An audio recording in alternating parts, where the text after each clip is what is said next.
ಹಾ ರೆಡಿ ಹೇಳಿ ಸರ್. ಇವತ್ತು ಒಬಿಸಿ ಮೀಟಿಂಗ್ ಆಯ್ತು, ರಾಷ್ಟ್ರ ಮಟ್ಟದಲ್ಲಿ 2ನೇ ಸಭೆ. ಏನೇನೆಲ್ಲ ಆಯ್ತು? ಕರ್ನಾಟಕದಲ್ಲಿ ಈ ತಿಂಗಳು 14-15 ನಡೆಯುತ್ತೆ. 15-16 ಜುಲೈ 15-16ರಲ್ಲಿ ಮೊದಲನೇ ಸಭೆ ನಡೆದಿತ್ತು. OBC advisory council. ಅದಕ್ಕೆ ಅನಿಲ್ ಜೈಹಿಂದ್ ಅನ್ನೋರು ಕನ್ವೀನರ್, ನಾನು ಒಬ್ಬ ಮೆಂಬರು.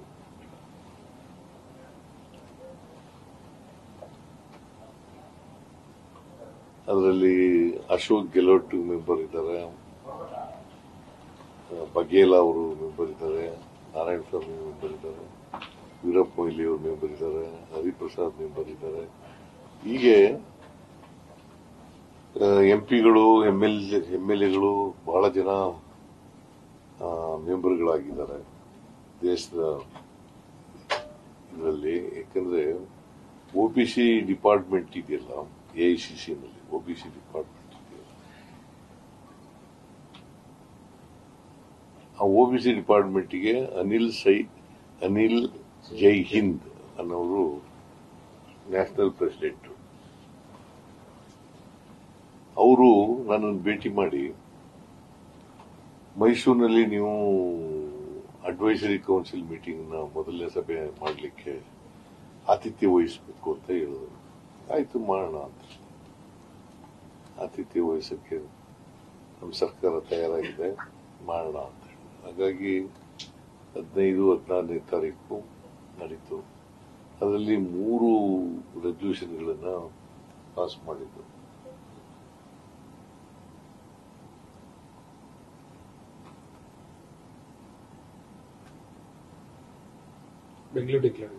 ಬೆಂಗಳೂರು ಡಿಕ್ಲರೇಷನ್ ಅಂತ ಒಂದು, ಅದರಲ್ಲಿ 3 ಅದಲ್ಲ, ಬೆಂಗಳೂರು ಡಿಕ್ಲರೇಷನ್ ಅನ್ನೋದೇ ಒಂದು ರೆಸಲ್ಯೂಷನ್, ಅದೇ ಮೊದಲನೇ ರೆಸಲ್ಯೂಷನ್.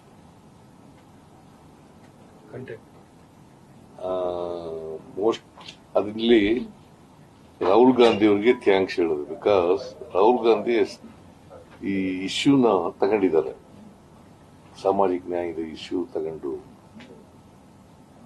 ಎಲ್ಲ ದೇಶದ ಎಲ್ಲ ರಾಜ್ಯಗಳಲ್ಲಿ